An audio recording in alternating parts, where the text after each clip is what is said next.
When I first started riding about 30 years ago, or even longer than that, and I went out with a group of cyclists, I noticed there was quite a contrast in riding styles, particularly when we went to the hills. Some would stay seated, some stand, and some would use a combination of the two. The problem with staying seated is that it has a tendency to really load your glute and your backs, and it doesn't change that muscle recruitment.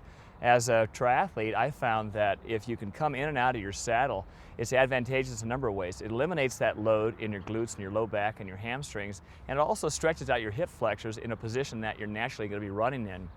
I found when I was doing the Hawaii Ironman early on that even when I would get to the rolling hills and trying to maintain my speed, if I'd stand up for 10 to 15 pedal strokes, again, that would alleviate that huge load.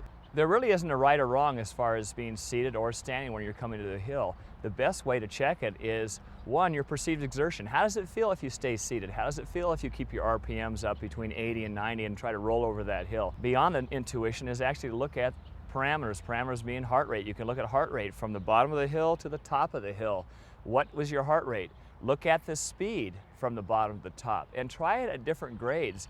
It's not the person who can win the hill climb, it's the person who can be efficient and economical on the backside of the hill.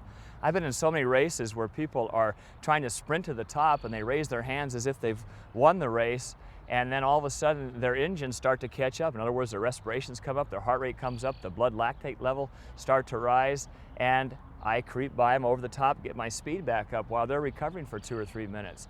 There are several different riding styles that you can use to gain an advantage, either seated or standing, so I'll show you a couple of them. The first one is, I have a traditional bar. In other words, I have a drop bar down here and I have an arrow extension on the top. This allows me a number of different positions that are advantageous. The first one is to put my hands on the brake hoods. Now I can use this in a climbing or seated position. My thumbs are just locked in the V here, and I can either wrap my index finger and middle finger around the brake levers and allow my ring finger to trail below. My little finger will just be relaxed on the side, or I can go with just a single finger, my index finger. So if I'm climbing, as I come out of the saddle, I can use this lever by just pulling lightly with my index finger and allowing a little bit of elbow flexion, and that will allow me to load my pedals. So I'm out of the saddle and I pull lightly as I step down on this side, pull lightly as I step down on that side. Again, coming back to the seated position, my hands really don't change much. They're in a much more relaxed position, but again on the brake hoods.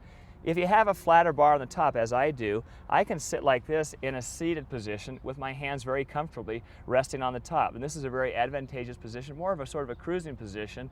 And obviously, when I'm time trialing, I'm going to be down in my arrow bars. There's a great little drill that you can use to smooth out your pedal stroke when you're on gradual grades or even going into the wind, which seems like a hill, and it's called perfect circles. The emphasis is on one leg, and the way that you introduce this drill is to think of 6 perfect revolutions with your right leg. And when you're thinking of perfect revolutions, apply the pressure with the ball of your foot. Don't bring in your big toe or your toes at 3 o'clock. Push as though the pedal stroke is more elliptical, like it looks like a watermelon. So you push forward. At 5 o'clock, bring your big toe into the press, and that's when your toe is slightly pointed and you really feel your calf being innervated at that point. 6 perfect strokes with your right leg, 6 with your left. 5 right, 5 left, 4, 4, 3, 3, all the way down to 1, 1. And as you get better when you're doing this, you'll be able to go 1, 1, 2, 2, 1, 1, 2, 2. Obviously, it's very repetitive, but you'll find that repeating that pattern over again, you won't feel as though you're mashing your pedal stroke. And I see this a lot where people's weight is shifting from side to side, they're over pulling with their arms, they're pressing from 3 to 5 o'clock, and their bike is wobbling from side to side. Keep your hips still, body still, integrate that in and out of the saddle as you come to the hills, and you're going to be a more efficient climber.